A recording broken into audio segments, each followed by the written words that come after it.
Hey guys, this is National Master Kevin Yang back at it with another video. So we will be talking about another one of those games with our chess club member Mr. Punny.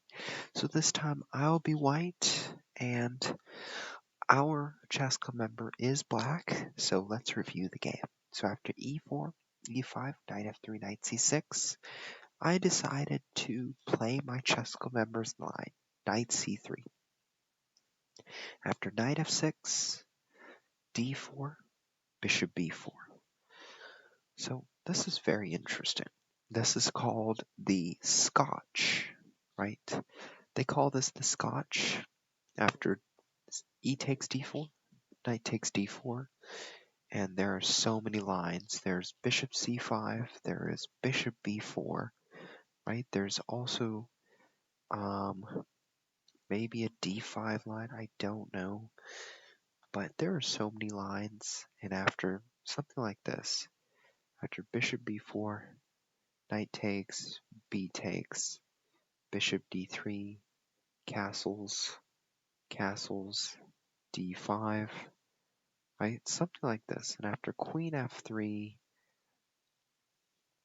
it's a line, it's a random line. I don't remember it, I don't play it, but that's okay. So after d4, our chess member says bishop b4. It says, you know what, I don't even need to take anymore. There's two defenders, but I'm going to take here. Just keep this pinned, maybe take here. So I say knight takes, and the line usually goes like this. Knight takes e4, queen f3, right? Attack the knight, knight f6, bishop e3. Something like this. I don't remember the rest of the line, but yes. So after knight takes e5, our chess member says, oh, let's take this way. And after takes, knight takes e4. But now, I just realized that the right move is queen g4, attacking g7, not what I played in the game queen d4. So that's something to learn on my part. But it achieves the same purpose. It attacks the two pieces, but with queen g4, you attack a third piece. So I played queen d4 instead, and after b6, unfortunate, I said, you know what? I'm going to give you another chance. Even though I can take one of these pieces, and I can probably take here, I can take here, doesn't matter. I said, let me just give you a chance. But our chess member said, let's protect the bishop, but let's forget about the knight. So after this castles, bishop b7, I said knight d5, bishop takes d5, and after queen takes d5, our chess member saw, you know what, I can't do this anymore. Let me just resign.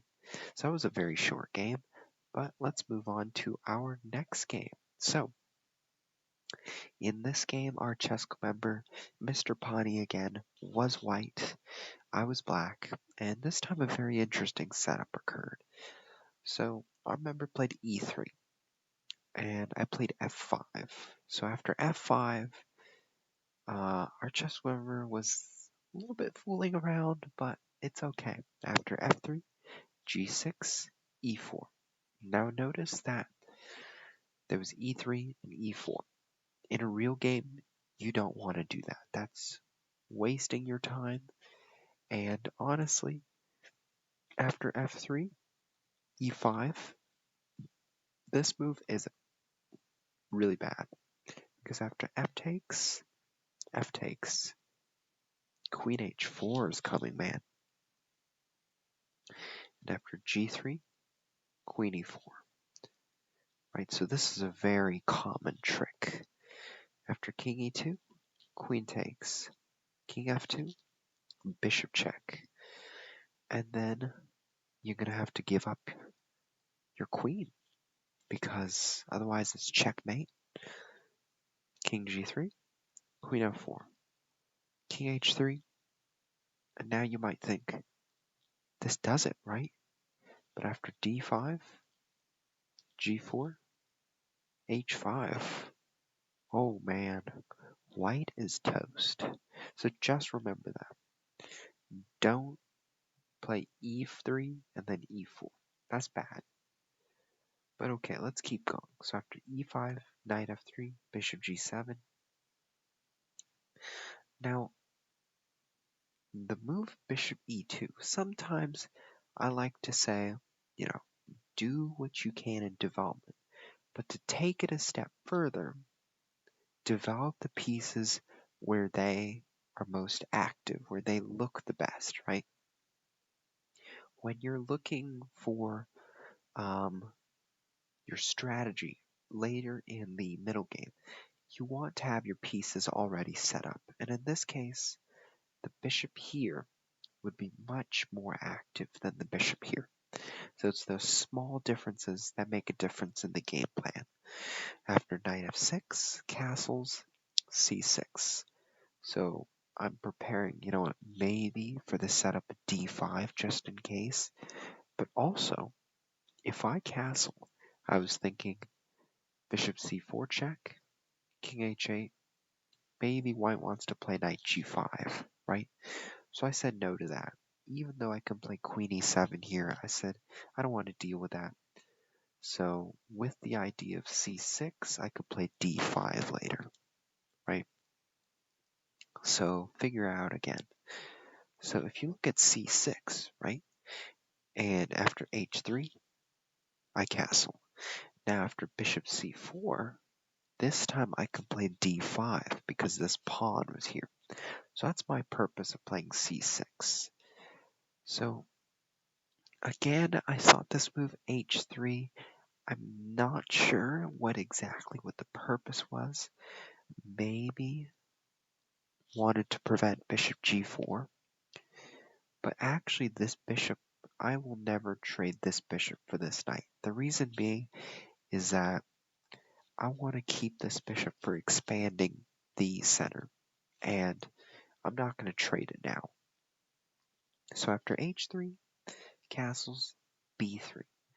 So again, we see this, you know what, the bishop wants to come here, which is decent, but we have to realize that this bishop belongs here. And that's very hard to do, right? You have to think, okay, it's very convenient for me to develop this way. But is it the right way to develop? Now, when you ask yourself that question, that comes with what is my opponent trying to do, right?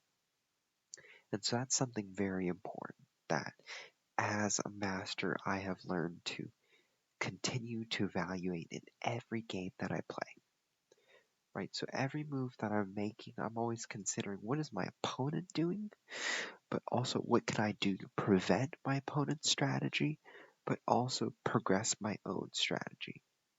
Now, to not make this complicated, it's sort of like, I'm going to continue adding something, but I don't want to do some random things that will ruin my plan, right?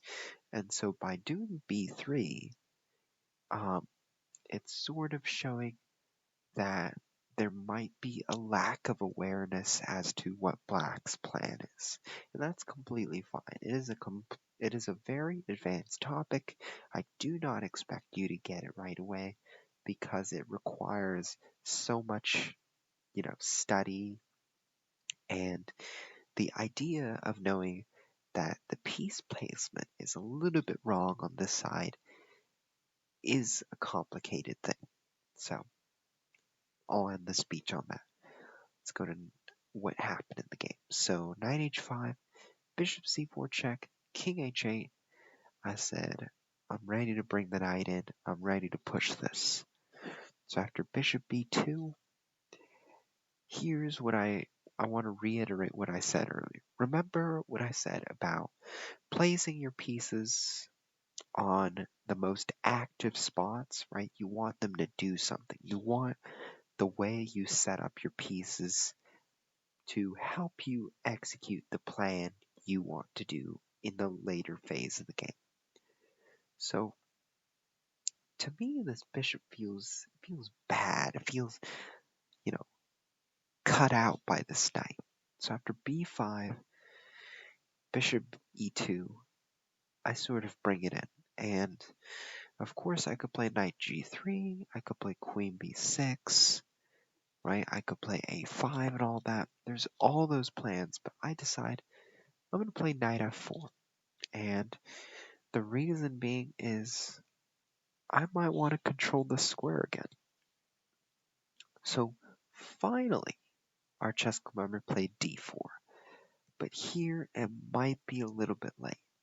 Because think about it like this. E takes d4, right?